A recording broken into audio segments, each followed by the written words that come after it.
Good morning, everyone. It's a great day where I am. It's going to, I think, be another hot one. We've had a few hot days here in my neck of the woods. And so hopefully you've had a great week and we can get started today with Prairie Points.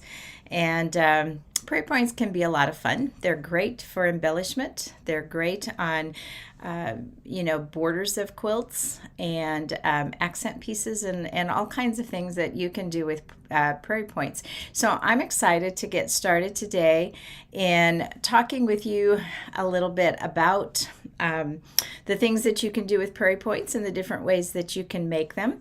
It's, I think, going to be quite a lot of fun with this. And so, with that in mind, let me take you down to my work table. And good morning, Joan and Pat. Welcome. It's good to have you guys here today as we look at this. So, hi, Beverly. All right, so I've got a few things here on my table.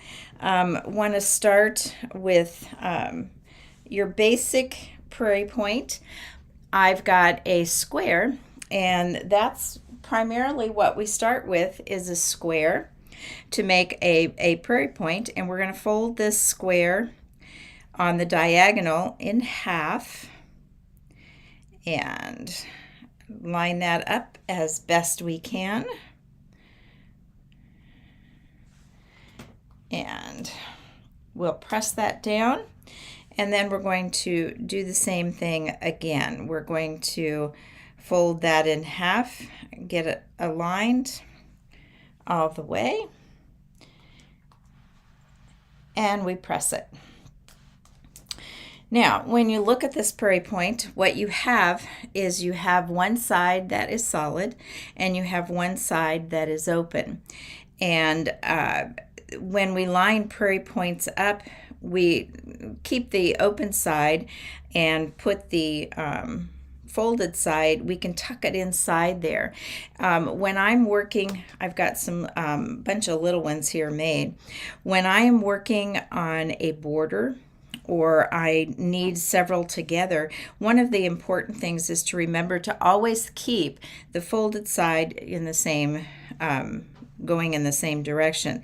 So to put that right there, and I will oftentimes use my mat or something if I'm sewing along my Prairie Point and wanting to get that even all the way across, what I will do is I will align that on my cutting mat so that I can see my registration marks on the ruler. And I will tuck that in so that it hits that 1/4 inch mark, so that I know that if I'm going to sew this at 1/4 of an inch, then I'm going to get that to meet up right there at the 1/4 inch. Sometimes that doesn't always work, because if we're working on a border and we need to tuck one or two a little bit further in, then it'll be, a little bit above that. And so we're going to talk a little bit later about those types of things. So this is your first. Fold that square that you start with, whatever size that is, fold it over once and fold it twice, and you have a Prairie Point, one side open, one side solid. The second way that we can do a Prairie Point is that we start with that same size, same square, and we're going to fold it in half vertically this time, and we'll press that. And this time we are going to get that all lined up so that it folds in from each side. All right, so let me get that here, press that side, and then we're going to do this very same thing on the other side. So we want to align everything, And if you start with your Prairie Point starch to begin with, it holds together, and it makes for a little bit crisper finish when you're done. I did not starch these, so we're getting it as it would be without that. So this time you have both edges that are solid, and with something like this, it's a little bit tougher to tuck in, and you're going to get what you're going to get is you're going to put it behind, so you can make different sizes like these are, which is really kind of nice. And you can do a different fabric with something like this and having them different sizes, and it's rather cute that way to put those underneath and create a different look for your border or your accent or whatever it is. So the second way is to have those both come to the center. And what's fun about this one is that you can take your strip, you're going to fold it in half, just like we did before. And this time, when you fold it in half, use all of those wonderful decorative stitches that you have on your sewing machine, and you can run a decorative stitch. I chose this one for today, but there are hundreds upon hundreds of those stitches on your sewing machine, and so choose one that you like that you can put down, and I try to get it as close to the edge as I can, so that when I fold that in and I fold it in again, I get this wonderful, cute Prairie Point that's got a little bit of an accent to it, which is really nice. And if you can do that and add a little touch, especially if you're using a Prairie Point as an embellishment, but just think how cute that would be all the way around your quilt or around a border. That would be awesome. So that is another possibility. So again, you take the width, you're going to fold it in half, you stitch your decorative stitch down, and then you're going to fold that in, fold it in, and you get a decorative stitch on that. This last fold, I saw Ricky Timms on one of the shows way back early on when they first started, I think is when he did this.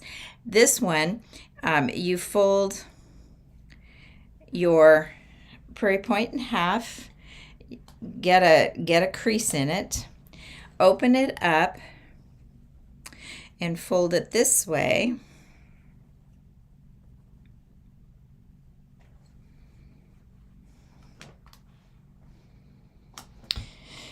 And now you have these two creases.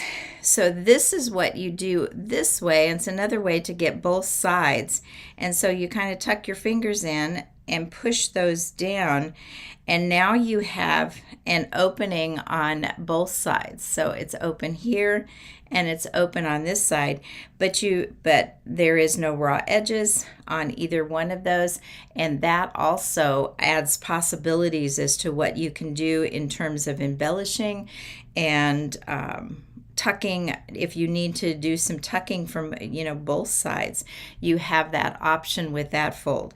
So you're folding on the diagonal once and opening it up, folding it the opposite direction, and then when you open it, you take where you've creased it and you push those in, and you get this wonderful little fold. Isn't that fun? Really, really like that particular one on that. And then there's this this particular one. You can do a fold like this and add an accent color on the edge. And the way you do that is add a 1/2 inch to the width that you want your Prairie Point to be. And so this one is a 1/2 inch bigger than this strip. And what happens is that the inside of the Prairie Point, which is in here, is the one that is made wider, and the outside where you're going to see the accent is the size that you want your prairie point to be, so that when you press it wrong sides together, you line them up and you have this little piece. So now when you fold this down, and I'm just folding it down anywhere here for the moment, but you get this prairie point now where you have an accent. So same prairie point folded, but now you have this second color on your prairie point, which adds another whole element to what you're doing and what you want to see when you're making your prairie points for borders, inside accent pieces, embellishing, whatever you're going to do. So again, the inside of the prairie point is the one that you add a 1/2 inch to, and this comes in together, and you get that extra accent piece on that. I do want to mention that in the store, they are selling a Prairie Point maker by Susan Cleveland, and it's a wonderful metal piece that you place in, and it's got the measurements for how wide your fabric needs to be for whatever size of Prairie Point that you want to make, and there's some wonderful instructions in there. Unfortunately, I do not have one, but I know that they're wonderful. I've used one before, but I don't own one. So check out the quilt, the shop at the quilt store, and see that little instrument. And you don't need it, but it certainly makes getting those nice points at the top much easier and less fiddly, and the measurements are all on the ruler, so you don't really have to think a whole lot about it, and you can press it with that metal piece in, pull it out, and you have a wonderfully pressed piece. So do check that out. So that is another way to tackle a prairie point. Now, there is a method out there. I don't use it that often, but I do use it. And so it's called a continuous prairie point. And when your strip can be any length, depending on how many prairie points you need to make. But if you decide on what size of prairie point that you want, then you have, for example, this one I cut so that I would be making 1.5 inch. So my squares are 3 inches and 3 inches. So I cut my strip 6 inches wide. So if you were going to do this, if you were making 2.5, you are going to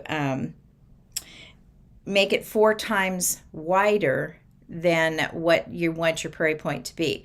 So say I wanted a 2.5 inch prairie point, and I multiply that times 4, I'm going to get 10. So I would cut my strip 10 inches. So if I wanted a 2 inch one, again, 2 times 4 is 8, so I would cut it 8 inches wide. And so this, I wanted 1.5 for today, so this is 6 inches wide. And when you start with this, you're going to fold this in half so that you have a seam line. I drew it with my friction pen and halfway. So this is 3 inches in. I drew a line, and then to get started, I am going to remove the width of one of my prairie points, which is 1.5 inches, and to start this process. And I'm just going to cut that out with the scissors. Okay. And then what happens is that you then mark 3 inches, 3 inches, 3 inches, because you need a 3 inch square to make a 1.5 inch prairie point. All right. And then you're going to turn this around. And again, where the starting point is, you are going to cut out that 1.5 inches. Okay. So I flipped it around. And again, I'm going to measure 1.5 or 3 inches, 3 inches, and then I have a 3 inches on the end. And so I have my 3-inch squares, and that 1.5 comes out so that these, you can see, come to the center of that. So I've marked, and I've already cut them just for the sake of speed this morning. So then now you're going to take and you're going to fold, let me get over here to the ironing so that I can crease them down. So I'm going to fold that down, give that a press, and then I'm going to fold it again. And you want to make sure that you're folding in the same direction all of the time. So you're folding right down to that, that line, and you would keep doing that. And I just unfolded my line. I just, my line disappeared, which you know it's going to. So I'm just going to drop a pin in there for now, even though I don't need to do that because the line's already gone. And so once you get, you know, all of that side done, then you flip it over. And again, you're going to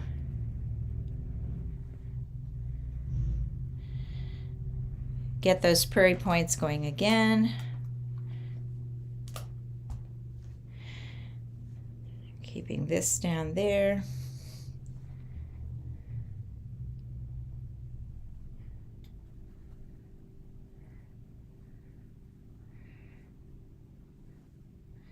The one thing that's that I notice about this particular one, we'll just leave that last one there. And then you would fold that up and you have a continuous prairie point with these a little bit in the background, and it would look like that. Now, there's another thing that you can do with this continuous one. If you were to sew 2 pieces of fabric together, so I would, on this particular one where I want 1.5 inches, I would sew my 3-inch strip to a 3-inch strip, and then I would press my seams open and I would cut right up to my seam line. So I would start again with my one, you know, if I started here, I would start with my 1.5 and getting that, and 3 inches, 3 inches all the way down if I was doing it this way. So again, you can have that, and so the back side of the one would be different than all of the others, and you can have a different variety, and that's a continuous stitch. So again, you're cutting at the width that you would cut a square for whatever size of prairie point that you wanted for that. And as you can see, it works really well for that. The one thing about this one though is that the tucking in becomes an issue when you're doing at a border, and you kind of have to fussy cut or know exactly that it's going to fit in with the edge of your quilt. And so I tend not to use this one for that purpose as much, because I can't, you know, fiddle and get that in the side of that. But that is continuous. And then I want to talk about if you were going to put these on the side of a quilt, and I made a whole bunch of little ones here.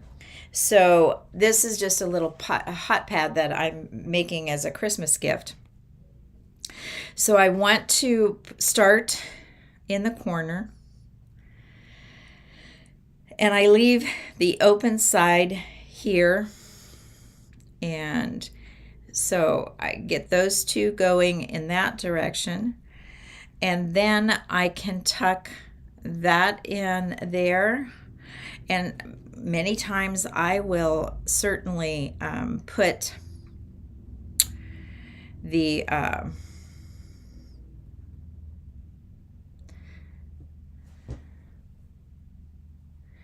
get the 2 corners, and that way I can tuck in as I need to do that for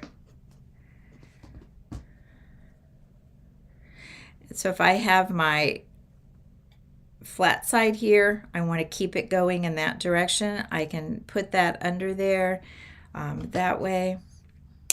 And again, keeping the folded side that way, I can tuck this and get them, you know, even that out, and I can place those in. I usually will do an 1/8 of an inch stay stitch along that edge, and then when I put my binding on, I will sew it on at 1/4 of an inch, and then everything gets folded back, and you have this nice Prairie Point border on your quilt. You can also do this with an outside border. So let's say you were going to put a border on your quilt and you wanted these Prairie Points to lay on that border. You can also sew those in, and this is where, you know, that continuous one might work. And so then you have Prairie Points that lay over into the border. And I really like that look, especially on a baby quilt where you have bright colors, and these can be all different, you know, colors that whatever you're doing in the center of your quilt can follow along there. So putting on a border for your Prairie Points. And now a couple other things.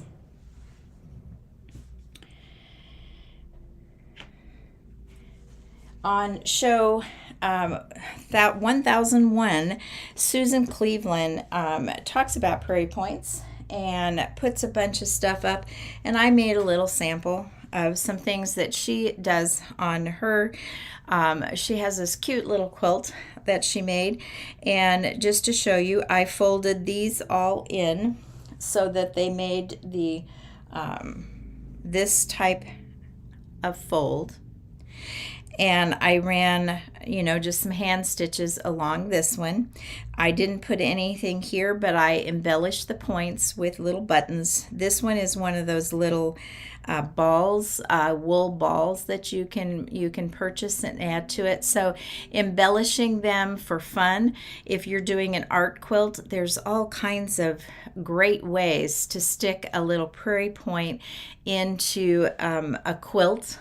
And they're on that show 1001, and I think show 607, Ricky Tim shows a quilt where that he either bought or was given, and she had the teeniest, tiniest little Prairie Points throughout her modern quilt, and it just added those pops of color and touches that you can add to a quilt. So you can create something where you can add some embellishment, and it would be fun to have that on that.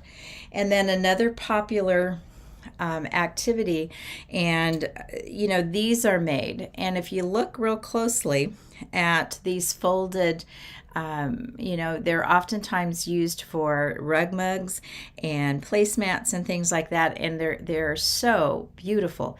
But those are Prairie Points, and I want to share with you how to make some continuous Prairie Points like that. And I like to add it to a zipper bag. And that's kind of what I want to show you. I'm going to do 1.5 inch little Prairie Points to make an insert of a panel. And so this is 1.5 inches wide. So when I fold it in half, and I marked it again so that I would be able to see that, this comes out to be about 3/4 of an inch. Well, not about, it is 3/4 of an inch. So from the side, left side, I came in 1 inch and put a mark there. Then I made my little Prairie Points, and so I folded them in towards the center. I marked my 1/4 inch seam line, and I'm going to start right there, and I fold those in, and they fit right in the panel. So you know how wide to do the panel, because it's the width of your Prairie Point, and you're going to leave them a little bit longer so that you have that extra hanging down. Because we're going to keep doing this, I'm going to add the next one. Let's do a different color so it's easier to see. So I would have marked my 1/4 inch, and I will oftentimes just lay it on my pad, and I can see where my 1/4 inch line is, and I can make that mark. And I put that so that the point is right where the other two are, and it's down at 1/4 inch, and I will pin that again right above that 1/4 inch line. And I would keep moving down keep marking, keep moving,